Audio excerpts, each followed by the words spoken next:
Unemployment stayed steady at 4.2%. We had job growth last month, annualized about 3%. Inflation has not spiked. Point three, you've got to put this in perspective. I wouldn't trade America's economy for the economy of any other country. Hey everyone, welcome back to the channel. Today we're diving into some fiery comments from Senator John Kennedy that are shaking up conversations about the economy, protests in New York City, and U.S. support for Israel. I've got a 10-point breakdown of exactly what he said and why it matters. Let's get straight into it. First off, Kennedy had some sharp words about so-called experts in Washington. Louisiana Republican Senator John Kennedy is here, serves on the House Appropriations, Banking, and Budget Committees. Senator, welcome to you. Good to see you on this Friday. All right, so is it fair to tout this as another week of economic wins for the president? Well, first, Sandra, you've really got to be careful who you listen to. Everybody in Washington now seems to be an economist, and some of them just don't know what they're talking about.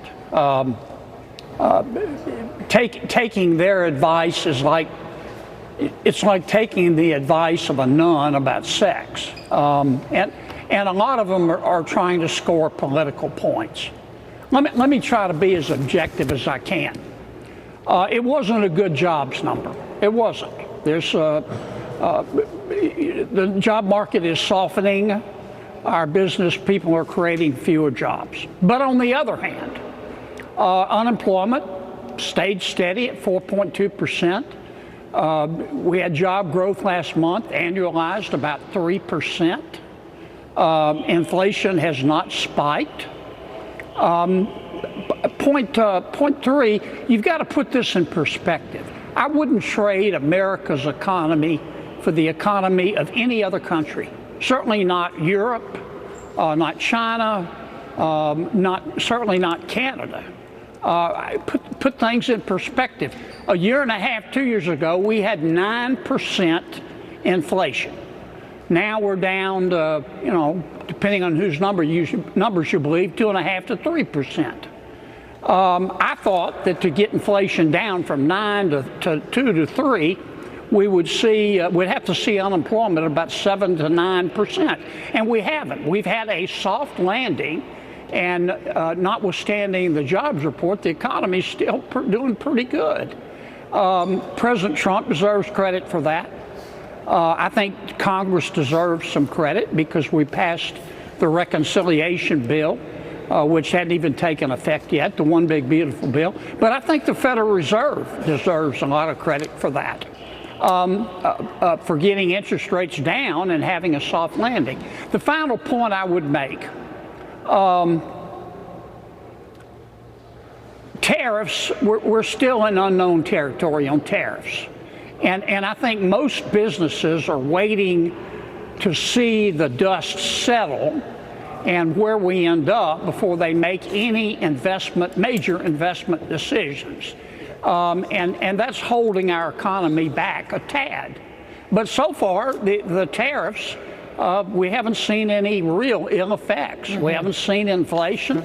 I see where the president's coming from. We've had other countries willing to talk to us about reciprocity. So far, so good. Okay. He warned against listening to too many self-proclaimed economists, joking that their advice is about as useful as taking the advice of a nun about sex. But humor aside, he said the recent jobs report wasn't great, job creation is slowing, and the labor market is softening. Despite that, unemployment is holding steady at 4.2%, and annual job growth sits around 3%. That's not bad news at all, especially considering where we were just 2 years ago.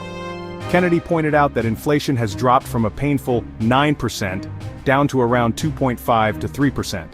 He admitted he thought the only way to get inflation that low was to accept skyrocketing unemployment, but it didn't happen. Instead, the economy managed what he calls a soft landing. And who gets the credit? According to Kennedy, it's not just Trump and Congress, but also the Federal Reserve for keeping interest rates in check. Before we move forward, if you're enjoying this breakdown, make sure to hit that subscribe button and turn on notifications so you never miss updates like this. Kennedy also touched on tariffs, saying we're still in unknown territory. He admitted businesses are hesitant to make big investments while waiting to see how things play out. But so far, tariffs haven't caused the kind of inflation or damage that critics predicted. Then the conversation shifted to breaking news: live protests in New York City against the war in Gaza. Demonstrators were targeting Senators Chuck Schumer and Kirsten Gillibrand for supporting arms sales to Israel. Some arrests were even reported on the scene. Kennedy didn't hold back. He slammed the protesters, accusing many of them of hiding anti-Jewish sentiment behind calls for diversity and inclusion. Kennedy doubled down on his support for Israel, praising them for weakening Hamas, Hezbollah, and even Iran.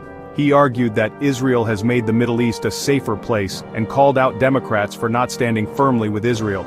According to him, Israel has destroyed terrorist threats and deserves full U.S. support. So, to recap, Kennedy called out Washington experts, pointed to a cooling inflation rate, gave credit for the economy's soft landing, raised concerns about tariffs, and took a strong pro-Israel stance while condemning protesters and Democrats alike. What do you think? Was Senator Kennedy spot on about the economy and Israel, or is he oversimplifying the bigger picture? Drop your thoughts in the comments below. And if you haven't already, don't forget to like this video, subscribe, and share it with a friend who needs to hear this breakdown. Thanks for watching, and I'll see you in the next one.